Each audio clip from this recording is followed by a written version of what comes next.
양파가 몸에 좋은 것은 다들 알고 계셨겠지만 이 영상을 보신다면 양파가 이렇게 좋은 거였나? 다시 한번 놀라실 겁니다. 양파를 이렇게 먹으면 당뇨와 혈관 건강을 개선하는 데에 도움이 되고 심지어는 암세포까지 죽일 수 있습니다.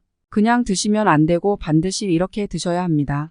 먼저 양파가 좋다는 근거가 무엇이냐 하시는 분들 많으실 겁니다. 실제로 비만인 여성들을 대상으로 한 연구를 진행했는데요. A그룹은 양파가 많이 들어간 식단을, 그리고 B그룹은 양파가 적게 들어간 식단을 각각 장기간 섭취하게 했더니 결과적으로 양파가 많이 들어간 식단을 먹었던 A그룹 여성들이 콜레스테롤이 크게 감소했다고 합니다. 재밌는 점은 양파가 적게 들어간 식단을 먹었던 여성들 또한 콜레스테롤 감소가 확인되었다는 것입니다. 물론 양파가 적게 들어간 식단을 먹었던 B그룹 여성들의 콜레스테롤 감소 수치가 양파가 많이 들어간 식단을 한 A그룹 여성들보다 감소폭이 작긴 했지만 말이죠. 이 연구 결과를 통해서 양파가 실제로 콜레스테롤 감소에 아주 탁월한 효과가 있다는 것을 확인해 볼 수 있습니다. 양파의 또 다른 이름은 천연혈당 강화제입니다. 연세대학교 연구팀의 연구 결과에 따르면 고혈당을 유발한 실험용 쥐에게 양파 추출물을 섭취하게 하니 혈당이 바로 떨어지는 모습을 확인할 수 있었다고 밝혔습니다. 연구 결과를 통해 확인하실 수 있듯이 양파는 콜레스테롤과 혈당에 매우 좋은 음식입니다. 그럼 양파가 좋은 것은 알겠는데 어떻게 해서 먹어야 양파의 효능을 톡톡히 누릴 수 있을까요? 궁금하신 분들 많으시죠? 지금부터 바로 말씀드리겠습니다. 첫 번째, 양파 엿기름 발효액을 드시면 됩니다. 양파에는 케르세틴이라는 항산화 성분이 들어 있습니다. 이 케르세틴은 암세포의 증식을 억제하며 암세포를 죽이는 역할을 합니다. 더불어 콜레스테롤 수치를 낮추고 혈관 속 불필요한 지방들을 싹 청소해 주어 혈관을 깨끗하게 만들어줍니다. 그래서 당뇨나 협심증, 고지혈증 등 혈관 질환에 매우 훌륭한 음식으로 꼽히죠. 이 케르세틴은 물로 조리할 때보다 발효액을 만들어 섭취하면 몸에서 더 잘 흡수할 수 있습니다. 그러면 발효액 만드는 법을 알려드리겠습니다. 준비물은 물 1리터 기준으로 남자 주먹 크기의 양파 1개, 엿기름 150g, 조청 50g, 배보자기 그리고 발효액을 담을 용기입니다.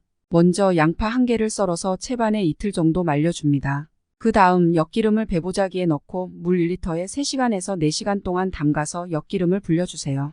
엿기름을 불리셨다면 그 상태에서 배보자기를 조물조물 짜주세요. 그러면 엿기름 성분이 물에 우러나오게 됩니다. 그렇게 만들어진 엿기름 물을 2시간에서 3시간 동안 가만히 내버려 두면 찌꺼기가 가라앉을 텐데요.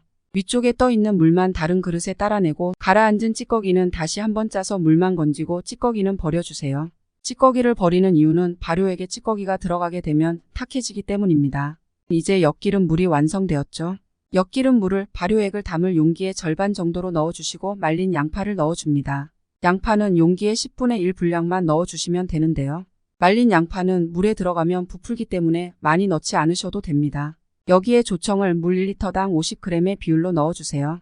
발효를 시키려면 당분이 필요한데요. 설탕을 넣으면 당 건강에 좋지 않으니 조청으로 대신해서 당 조절을 합니다.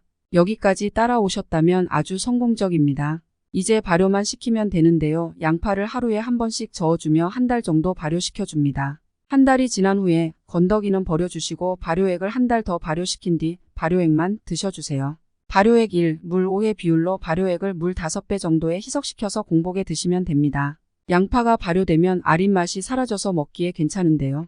아까 말씀드렸듯이 케르세틴의 흡수도 좋아지며 양파의 좋은 성분만 남게 됩니다. 이렇게 드시면 고혈압, 당뇨, 고지혈증에 매우 좋으며 또 다이어트에도 효과적입니다. 너무 복잡하고 오래 걸린다고 하시는 분들을 위해 두 번째 방법을 준비했습니다. 두 번째입니다. 양파 껍질을 차로 만들어 드세요. 양파 껍질에는 아까 설명드린 케르세틴이란 항산화 성분이 굉장히 많이 함유되어 있습니다. 케르세틴 성분은 양파 알맹이에도 들어있지만 껍질에 특히 많이 들어있는데요.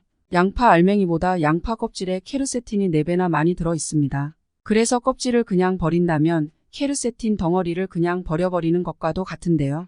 여기서 양파 껍질에 농약이 묻어 있을까봐 걱정되시는 분들 분명히 계실 겁니다. 잔류 농약이 걱정되신다면 이 방법대로 양파를 세척해주세요.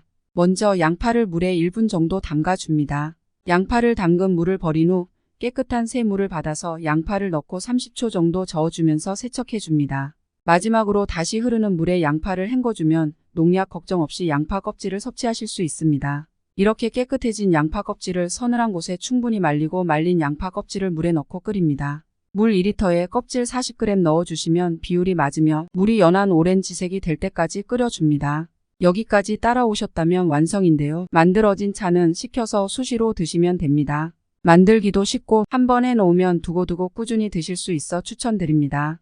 마지막입니다. 양파를 드실 때에 들기름을 곁들여서 드세요. 다른 기름이 아니고 들기름입니다. 양파에는 크롬이라는 성분이 들어 있습니다. 크롬은 당을 조절하는 인슐린을 도와 우리 몸의 혈당을 안정적으로 유지하는 역할을 합니다. 포도당이 우리 몸에 필요한 정도로 유지하도록 도와주고 혈전이 생기는 것까지 막는 등 크롬은 당뇨와 혈관 건강에 도움이 많이 되는 성분입니다. 이렇게 혈관 건강에 좋은 양파가 들기름과 만나면 그야말로 최고의 조합이 되는데요. 들기름에는 불포화 지방산이 들어있으며 세계가 인정한 슈퍼오일입니다. 들기름에 들어있는 이 불포화 지방산이 콜레스테롤을 낮춰 심혈관과 뇌혈관 건강에 아주 탁월합니다. 이렇게 혈관 건강에 좋은 들기름은 고지혈증 환자 및 당뇨 환자들의 식이요법에 활용하기에 좋습니다. 따라서 양파를 들기름을 같이 곁들여 드시는 것을 추천드립니다. 양파가 들어간 야채볶음을 할 때 다른 기름이 아닌 들기름으로 볶으시고 나물 무침을 하실 때에 양파를 넣고 들기름 한 스푼을 넣어주시는 등으로 활용하실 수 있습니다. 대신 들기름은 열량이 높기 때문에 너무 많이 드시면 살도 찌고 배탈도 날 수 있어 조절해 드시기 바랍니다. 들기름이 보관 기간이 짧다는 것도 유의하시길 바랍니다. 이제 여러분은 혈관 건강, 당뇨, 고지혈증에 좋은 양파를 어떻게 드셔야 하는지 알게 되셨습니다. 이왕 먹는 거 양파 그냥 드시지 마시고 오늘 내용 참고하셔서 여러분도 양파의 효능 톡톡히 보시길 바랍니다. 오늘 영상이 도움이 되셨다면 구독과 좋아요 눌러주시고 소중한 주위 분들에게도 이 영상을 공유해주세요. 그럼 저는 더 유익한 정보 들고 다시 돌아오겠습니다. 오늘도 건강한 하루 되세요.